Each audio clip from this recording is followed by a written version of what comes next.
ରିସୁ को लेकिन जीवी तो तार हेयर कट हम बहुत दिन है करना तो आज लेकिन जीवी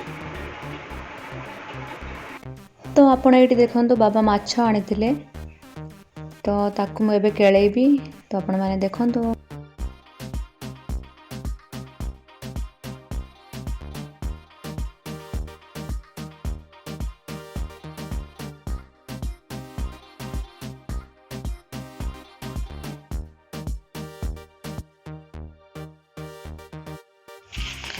पूरा भोरे खाइलेनी और खटो मुनि केचे माछ आनचली बाबा हाँ तो जन्मरू चिकेन खाइबेनी मु भी जन्मरू ना माछ खाएनी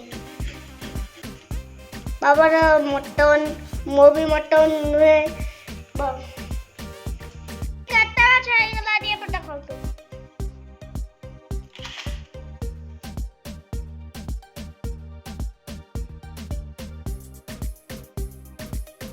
तो ये मु भल भाव में माछ को धोई नेली आपण मैंने देखिपे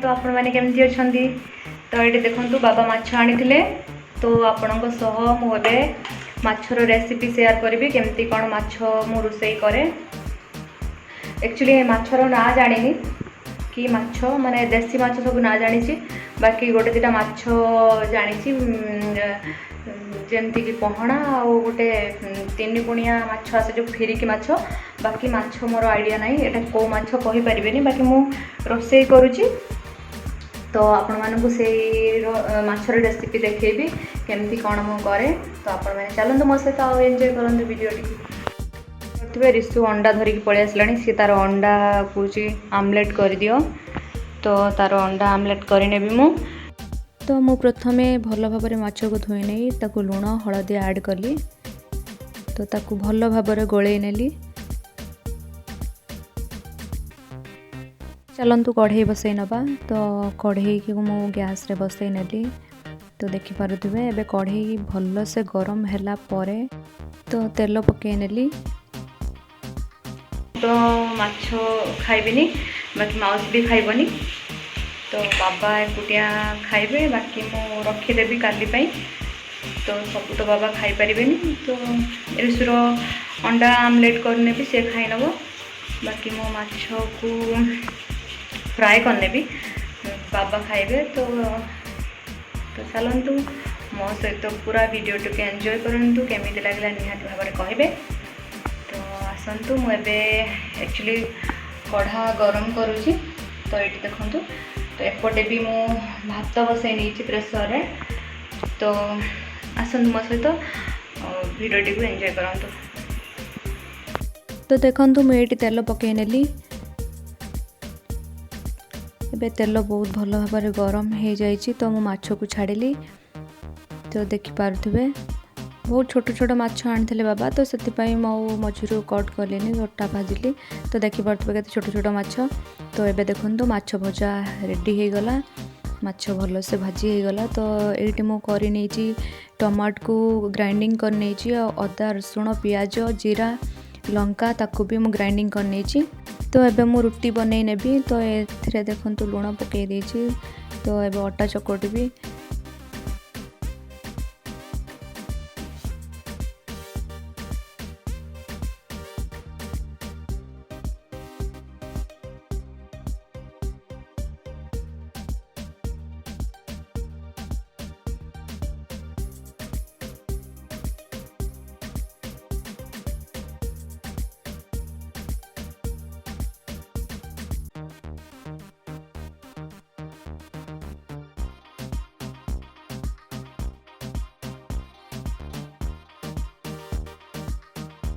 तो देखो ये मु तेल रे हल्का भाव में चीनी नहीं गली अल्प टिके तो सेटा कलर हम बोली तो टेस्ट भी भल आसो ये अदा रसुण पेस्ट को मु पकई नेली तो ये भावुए पियाज भी पड़ेनी कहीं मुझे सहित आड करी मुझे ग्राइंडिंग करे पियाज सह ग्राइंडिंग करे तो ये मु काश्मीरी रेड मिर्च पकेली, हलदी ऐड कली, हल्का लुण पकेली कहीं मसलार पड़ नाला तो मसला लुण टिके पकेली।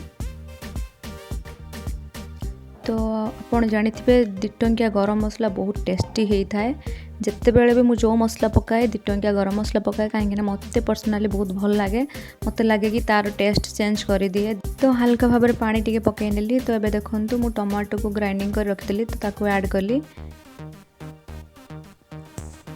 तो या पर मु किछि समय पई या को घोड़े देबी। मसला रेडी हवा संगे संगे मो रुटी भी बनै नेबी साइड रे। तो चलतु मो सहित देखंतु।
तो मु सब रुटी बेली नेली। तो आप देखिपे मसला भी पूरा कंप्लीट हो जाइए। तो या पर मु मसला रे पानी दे देबी कहीं ना टिके हार्ड भाजी माछ को। तो से मु एबे डायरेक्ट पानीटा फुटी नथिला पकईदेली एका सांगरे फुटब कहीं एका सांगरे फुटिले ता भीतर को माछ भीतर को ठीक से झोलटा जीव।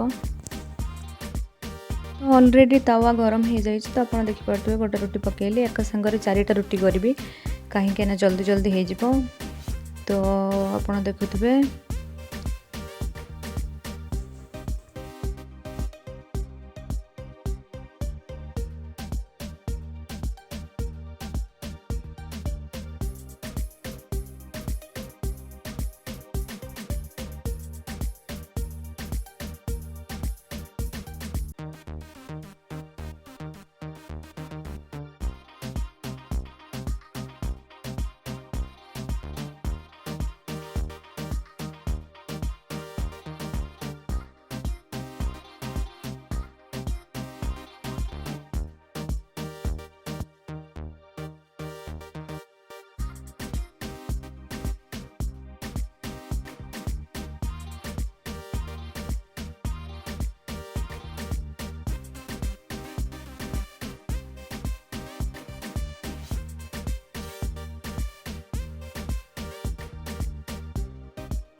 तो मोर रुटी ये कंप्लीट हो गला।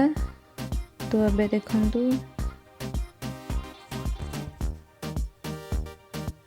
मोर खाइबा सरी आइछि सब बनै लेली। तो आपन को देखौ छी मो कोन कोन बनै छी। तो आपन माने देखौ छी आपन देखंतु। तो एटी रुटी करि नेली। तो अबे देखंतु माछ फ्राई। तो एटी उटा आमलेट कर नेली। तो भजा भाजी नेली। भात भी रेडी हो जाइछि। तो सब कंप्लीट मोर।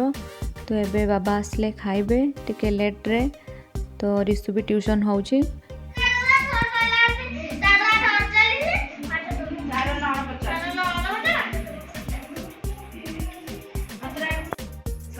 ହେଇଗଲା। ଏବେ ବାବା ଆସିଲେ ଖାଇବେ। ମୁଁ ଝାଳ ଦେଖିପାରୁଥିଲି ଟିକେ ଝାଳ ହେଉଛି।